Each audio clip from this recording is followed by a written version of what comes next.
Welcome back, folks, to Investor Diaries. In this video, we'll speak about a highly popular company that has been making waves in the recent times. The company that we're talking about is Robinhood, and it trades in NYSE under the ticker symbol HOOD. The stock price, as we all know, has been pretty volatile in the recent past. So we'd like to get into a little more detail to understand why has the stock been so volatile.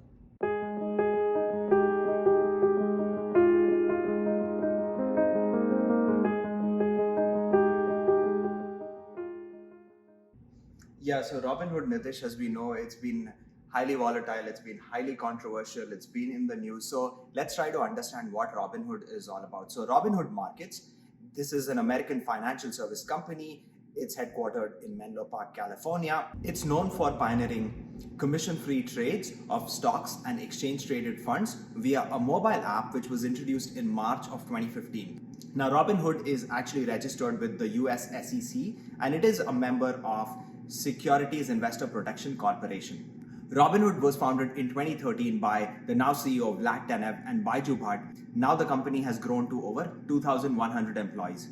Robinhood offers equity, cryptocurrency, and options trading, as well as cash management accounts.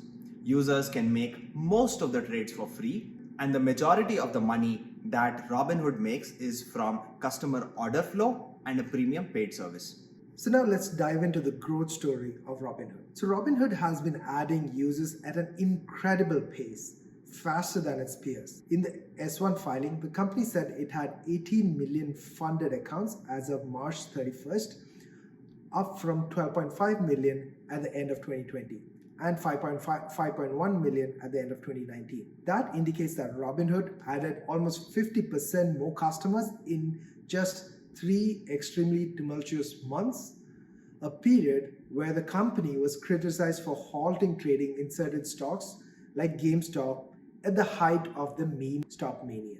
In terms of revenues, Robinhood's revenue has been rising fast, propelled by an enormous surge in retail trading. The company revealed that it took in $959 million in revenue in 2020, up from $278 million in 2019. It reported $522 million of revenue in the first quarter of 2021 alone, up from $128 million in the first quarter of the year. At $522 million, Robinhood theoretically is operating at a run rate of more than $2 billion revenue for 2021 year alone. Having said that, it's worth taking a look at the growth in comparison with companies' competitors. While Robinhood is hot today, other brokers are growing fast as well. Schwab reported $4.7 billion in revenue in the first quarter, an 80% increase year over year. Schwab is more effective than Robinhood at making money from each of its users. Even though Robinhood has 60% more customers than Schwab, it's bringing in just 11% as much as revenues in comparison. Okay, so let's look at how Robinhood actually makes money. So essentially 3 sources. First is transaction-based revenues, second is net interest revenues, and the third will categorize it as other revenue segments. As far as transaction-based revenues are concerned, Robinhood generates transaction-based revenues by routing its users' orders for options, equities, and cryptocurrencies to market makers, a process which is known as payment for order flow, which is PFOF. Now, brokerage firms that use this mechanism known as PFOF, they receive a small payment as compensation for directing the orders to a particular market maker. Now, this payment is usually only a small fraction or a penny per share, but it can be a significant amount of revenue for a firm like Robinhood, which is dealing with a large number of orders. Now, PFOF is a major reason that Robinhood or other brokerage firms are able to offer commission-free trading in the North American market. If we look at transaction-based revenue of Robinhood, it actually increased by a mammoth 340% to $420.4 million in Q1 FY 2021, accounting for more than 80% of the company-wide revenue. The next one we'll talk about is net interest revenue. So Robinhood generates net interest revenue, which is interest revenue minus interest expenses on securities lending transactions. Now, interest is also earned on margin loans to users, and interest expenses are incurred in connection to the company's revolving credit facilities. So, net interest revenue actually rose 160% to 62.5 million in Q1 of F21, comprising of approximately 20% of Robinhood's total revenues. And finally, let's quickly cover some of the other revenues. Robinhood's other sources of revenue primarily consist of membership fees for Robinhood Gold.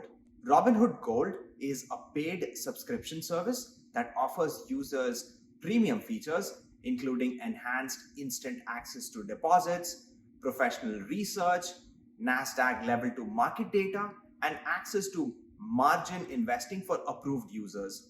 Revenue from these other sources actually rose 400% to 39.2 million in Q1 of F21, accounting for nearly 8% of the company's overall revenue. So we can see that these are the three major sources of revenue, but the transaction-based revenue, of course, is the one that everyone keeps talking about. And the transaction-based revenue is also probably one of the biggest sources of revenue too, just purely because of the volume of transaction or volume of trades that Robinhood has. Yeah, absolutely, Nitish. We've heard stories of GameStop and AMC, people actually putting in bulk orders, and that helps Robinhood both ways. That is while buying as well as while selling. Right.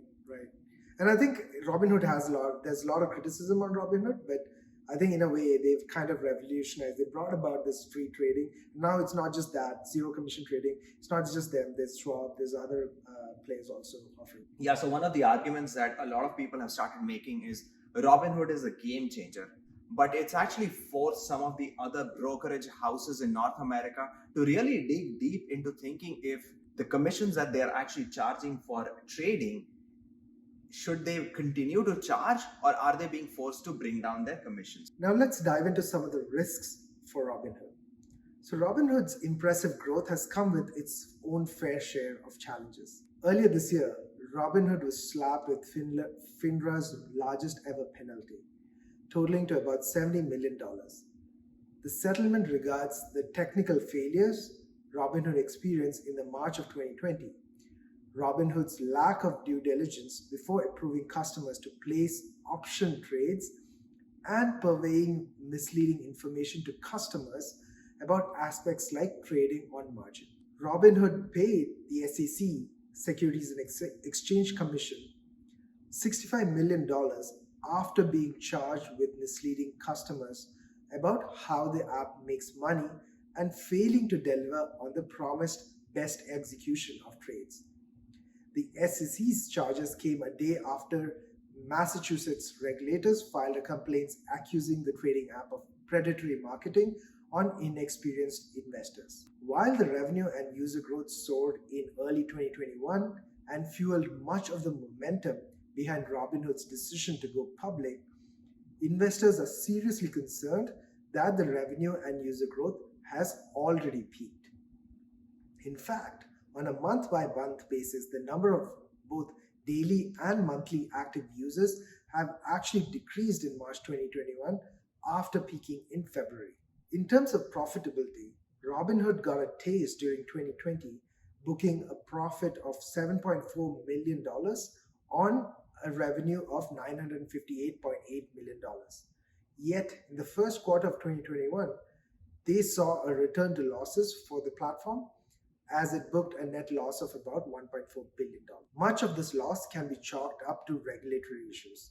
In Jan 2021, the company experienced surge in trading volume, and the National Securities Clearing Corporation, an independent body that finalizes equity transactions, mandated that Robinhood raise more than $1 billion to hold in reserve.